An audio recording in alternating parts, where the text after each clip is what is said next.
Welcome to our channel. Today we how to restore streaming playback with ExoPlayer on Android, complete guide step by step clearly.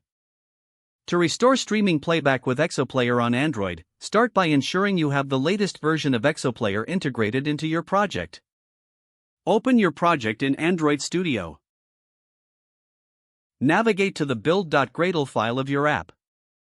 Add the ExoPlayer dependency if it's not already included. Sync your project to download the dependencies.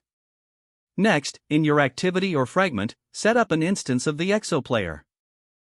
Initialize the player using ExoPlayer Builder. Set the player view for user interface interaction. Prepare the media source for the stream you want to restore. You can use the default data source factory to create a data source. Then, create a media source with the desired URI. Use the media item builder to build the media item you will be playing. Call the setMediaItem method on the player with your media item. After the player is prepared, call the playWhenReady method to start playback. Implement the player.eventListener to monitor playback events. In the event listener, handle buffering, errors, and completion as needed.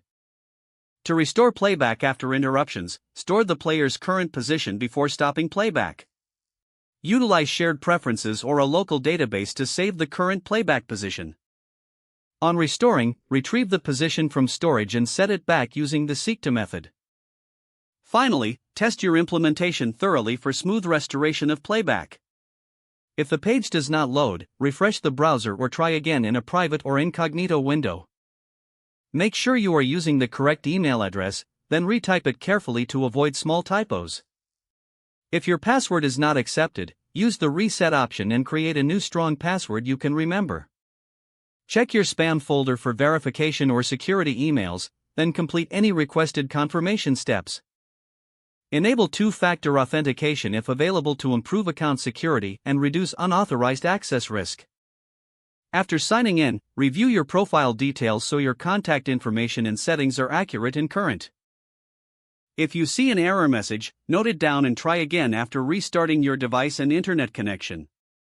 Log out when you finish, especially on shared devices, to keep your account and payment information secure.